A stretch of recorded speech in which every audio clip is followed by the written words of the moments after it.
Okay,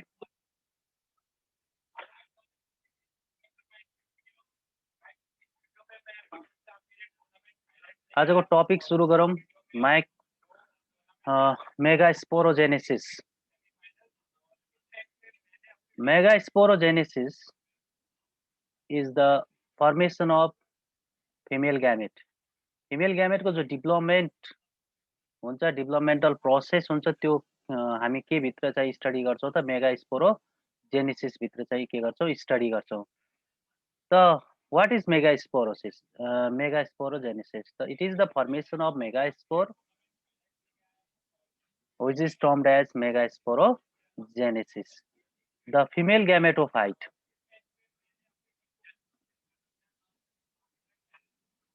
The female gametophyte or female reproductive part of plant is called gynoecium. Female reproductive part लाई हामी के भन्छौँ, gynoecium भन्छौँ. Unit of gynoecium is called pistil. जो gynoecium को चाहिँ unit हो त्यो के हो त, pistil हो.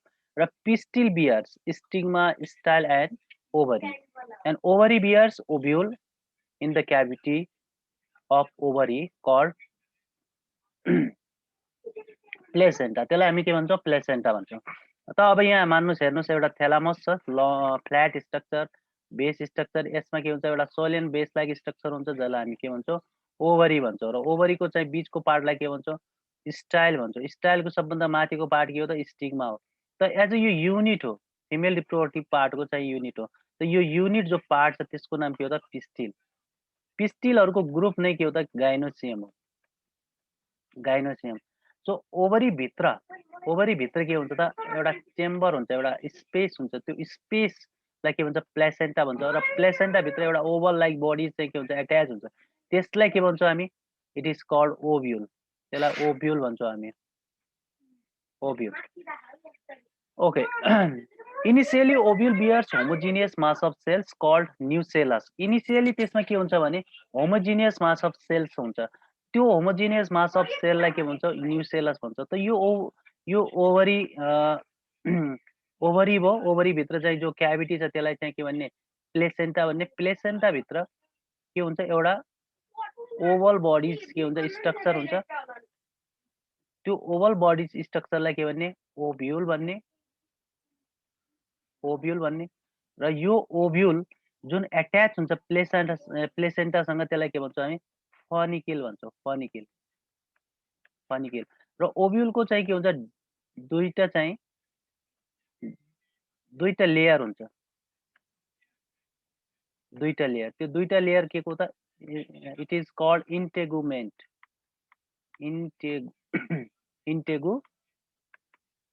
इन्टेगुमेन्ट.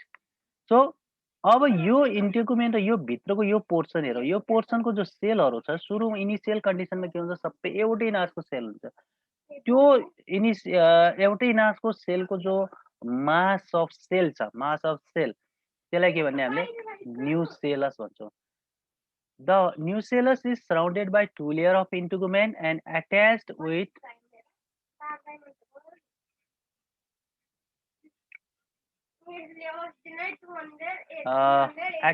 placenta by short stalk called फनिकिल. हामीले डिस्कस गरिसक्यौँ वाट इज फनिकिल. र त्यो ओभ्युलको बाहिर के हुन्छ, दुईटा लेयर हुन्छ सेलको, त्यसलाई के भन्छौँ हामी, इन्टेगुमेन्ट भन्छौँ, हैन. र त्यो त्यो जुन ओभ्युल छ त्यो चाहिँ प्लेसेन्टासँग एउटा सर्ट स्टाल्कबाट एट्याच हुन्छ, त्यसलाई के भन्ने, फनिकिल भन्ने. Okay. At early stage one cell grows in size having dense cytoplasm which is known as primary archaeosporial cells. अब त्यो जो मास अफ सेल छ, ओभ्युल भित्र भएको जो मास अफ सेल छ, मास अफ सेल छ, यो ओभ्युलको स्ट्रक्चर छ, मास अफ सेल छ, हैन. यो डबल लेयर अफ इन्टेगुमेन्ट. त यो मास अफ सेल जुन छ, न्युसेलसमा एउटा कुनै सेल अरू सेल भन्दा अलिकता फरक हुन्छ, डेन्स साइटोप्लाज्म हुन्छ, लार्जर इन साइज हुन्छ. त्यो सेललाई के भन्ने, सुरुमा हामी आर्के स्पोरियल सेल भन्छौँ. जुन पछि फर्दर डेभलपमेन्टमा गएर ओभामा या इग सेलमा के हुन्छ डेभलप हुन्छ। त यो आर्के स्पोरियल सेल नाउ डिभाइड्स माइटोटिकली, माइटोसिसबाट चाहिँ यो दुईटा सेलमा डिभाइड हुन्छ। त जुन एउटा सेललाई के भन्छौँ हामी मेगास्पोर मदर सेल भन्छौँ, मेगास्पोर मदर सेल, र अर्को सेललाई के भन्छौँ पेराइटल सेल भन्छौँ, पेराइटल सेल। एउटा सेल मेगास्पोर मदर सेल होला, अर्को सेल चाहिँ के होला पेराइटल सेलमा कन्भर्ट हुन्छ। दुईटा सेल बन्ने भयो यसमा हैन। Okay, the megaspore mother cell increase in size and divides twice by mutically to form the four haploid megaspore. अब यो मान्नुस् यो माथिको चाहिँ मान्नुस् पेराइटल सेल मानिदिनुस् अहिलेलाई, पेराइटल सेल छ, पेराइटल सेल छ। अर्को जो सेल छ यो चाहिँ megaspore mother cell, megaspore mother cell. त यो मदर सेल अब बल्ल सुरुमा चाहिँ माइटोटिक डिभिजन भएर दुईटा सेल बन्यो। अब चाहिँ के भयो मियोसिस डिभिजन भएर यसले कतिवटा सेल बन्यो त यसमा चारवटा सेल बन्यो। यो चारवटा जो सेल छ यो चारवटा सेल के हुन्छ त मियोसिस भएर मियोसिस डिभिजन भएर आएको हुन्छ। त्यही भएर चारवटा के भन्छ ह्याप्लोइड मेगा स्पोर्सहरू फर्मेसन हुन्छन्।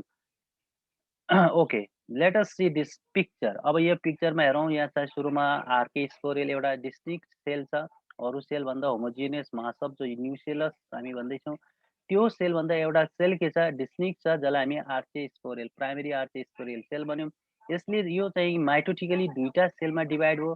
दुईटा सेल मध्ये एउटा चाहिँ प्राइमरी पेराइटल सेल अपर सेल, जो लोअर सेल चाहिँ प्राइमरी स्पोरोजिनस सेल। जो प्राइमरी स्पोरोजिनस छ यसलाई हामी के भन्छौँ मेगास्पोर मदर सेल पनि भन्छौँ। Megaspore mother cell is divided into 4 haploid nuclei. 4 haploid nuclei के कुन डिभिजनबाट हुन्छ मियोसिस सेल डिभिजनबाट हुन्छ।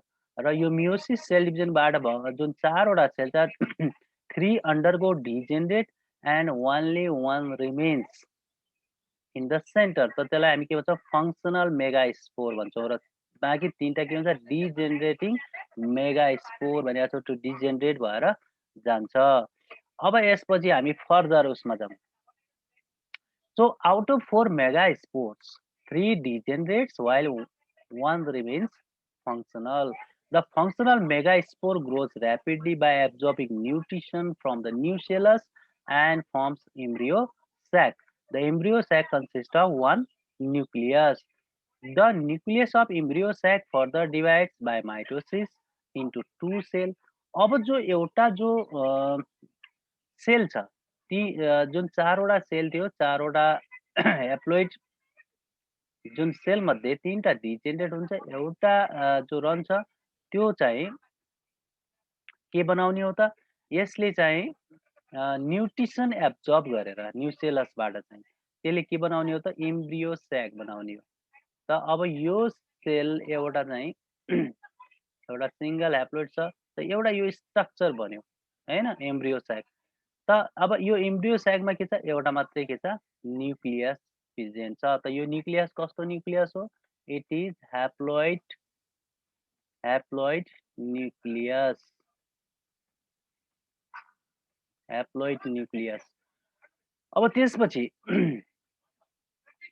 अब यसपछि यो न्युक्लियस फर्दर के हुन्छ भन्दाखेरि the nucleus of embryo sac further divides by mitosis into 2 cell. अब बल्ल यहाँ के भयो फेरि यहाँ डिभिजन सुरु हुन्छ। डिभिजन सुरु भएपछि अब यसपछि जो डिभिजन होला त्यो केबाट होला त माइटोसिस सेल डिभिजनबाट होला, नट मियोसिस। मियोसिस एकैचोटि हुन्छ, चारवटा सेल फर्मेसन हुनको लागि मात्रै बन्छ। त्यो चारवटा भनेको के हो त ह्याप्लोइड सेलहरू चाहिँ फर्मेसन हुन्छ। अब माइटोसिस भएर यो के भयो दुईटा सेल बन्छ, दुईटा सेल बन्यो र दुईटा जो सेल बन्छन् ती सेलहरू के हुन्छ अपोजिट पोलतिर माइग्रेट गर्छन्, अपोजिट सेलतिर माइग्रेट गर्छन्। र यो अपोजिट जो पोलहरू छ यसमा के छ भने एउटा इन्ड चेलेजा इन्ड हुन्छ, चेलेजा इन्ड, अर्को इन्ड के हुन्छ त माइक्रोपाइल इन्ड हुन्छ, माइक्रोपाइल इन्ड। माइक्रो एउटा इन्ड माइक्रोपाइल हुन्छ, अर्को इन्ड के हुन्छ चेलेजा इन्ड हुन्छ। त्यही भएर जुन चाहिँ अब the pole of embryo sac close to chalaza is called chalaza in and the one closer to micropyle is called micropylar in. अब यो इम्ब्रियो sac को चाहिँ हामीले चाहिँ यदि फिमेल रिप्रोडक्टिभ यानी कि एउटा पिस्टिलको स्ट्रक्चर हेऱ्यौँ भने हामी के देख्छौँ, यस्तो खालको चाहिँ यो ओभरी छ, यो स्टाइल छ, यहाँ style and here is the thalamus भनेपछि यो भित्र के छ, एउटा क्याभिटी प्लेसेन्टामा चाहिँ ओभ्युल चाहिँ यसरी प्रेजेन्ट छ हैन। अब यो चेलेजा कुन इन्ड हो त, चेलेजा कसलाई भन्ने त, चेलेजा इन भनेपछि के हो त, यो इनलाई चेलेजा इन भन्ने, चेलेजा र यताको यो इनलाई के भन्ने, माइक्रोपाइल इन भन्ने। This is the micropyle in. Okay so अब जाउँ स्ट्रक्चर अफ ओभ्युल कस्तो हुन्छ त। यहाँ स्ट्रक्चर अफ ओभ्युल हेरौँ त, यसरी चाहिँ के छ, यहाँ फनिकिल छ, एउटा चाहिँ इम्ब्रियो स्याक छ, इम्ब्रियो स्याकमा चाहिँ के छ बाहिर चाहिँ इन्टुगुमेन्ट, यो साइड चाहिँ के छ, इन्टुगुमेन्ट सेलहरू चाहिँ छ, यो इन भनेको चेलेजा इन, यो इन भनेको के हो, माइक्रोपाइल इन र बिचमा दुईटा न्युक्लियस छ, जुन चेलेजा इन्डबाट पनि तीनटा न्युक्लियस छ र माइक्रोपाइल इन्डबाट पनि के छ, तीनटा चाहिँ के छ, सेलहरू छ। त दुईटै साइडतिर के छ, तीनटा सेल हुन्छ भने बिचमा दुईटा सेलहरू छ। अब यो कसरी आयो त भन्दाखेरि, एउटा जो सेल सुरुमा बनेको थियो के अरे मेगास्पोर मदर सेलबाट, मेगास्पोर मदर सेलको जो फर्दर डेभलपमेन्ट भयो, यो मेगास्पोर मदर सेल बनिसकेपछि यो इम्ब्रियो स्याक फर्मेसन भयो, बिचमा एउटा न्युक्लियस थियो, त्यो एउटा न्युक्लियस के हुन्छ फेरि माइटोसिस भएर दुईटा बन्छ र अब यो दुईटा न्युक्लियस के छ, अपोजिट इनमा गएर एट्याच हुन्छन् सुरुमा चाहिँ, र यसरी एट्याच भइसक्यो अब यसपछि के हुन्छ त, यो प्रत्येक इनमा चाहिँ अब यो सुरुमा अब दुईटा यतातिर हुने भयो, दुईटा चेलेजा इनतिर, दुईटा चाहिँ माइक्रोपाइल इनतिर, फेरि फर्दर डिभिजन हुन्छन्। अब यहाँ दुईटै इनतिर चाहिँ चारवटा सेलहरू चाहिँ फर्मेसन हुन्छ, चारवटा सेल चाहिँ। अब यो चारवटा मध्ये दुईटै साइडबाट, यो पोलबाट पनि एउटा सेल, यो पोलबाट पनि एउटा सेल, भनेपछि यसरी दुईटै इनबाट एउटा सेल बिचमा आउँछ, बाँकी तीनटा चाहिँ यसरी एट्याच भएर बस्छ। त यो यो जुन चेलेजा इनमा भएको तीनटा जो सेलहरू छ, यसलाई के भन्छौँ त हामी, एन्टिपोडल सेल भन्छौँ, एन्टिपोडल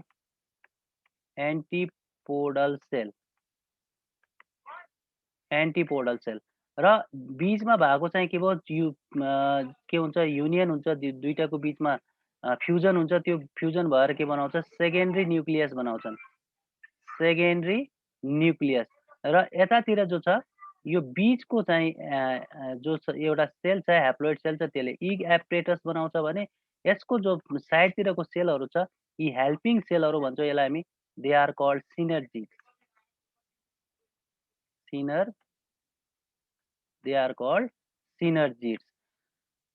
त अब यो जो ओभरअल जो यो प्रोसेस छ, यो ओभरअल प्रोसेस भनेको डेभलपमेन्ट अफ फिमेल ग्यामेटोफाइट हो, development of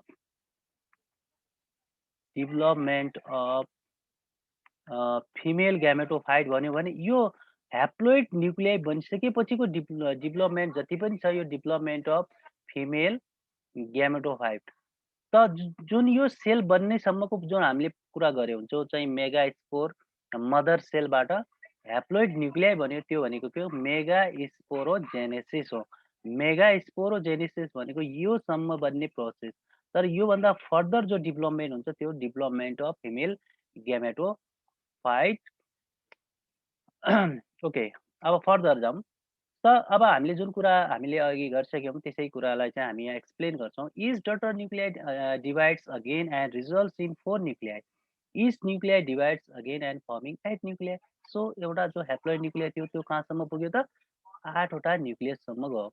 1 nuclei from each end come to the center and fuse to form diploid secondary nucleus, के बनाउँछ, सेकेन्डरी न्युक्लियस बनाउँछ।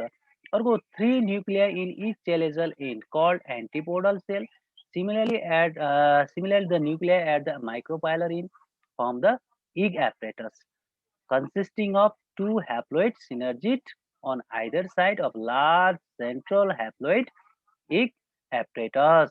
So, this is about the megasporogenesis and development of female gameto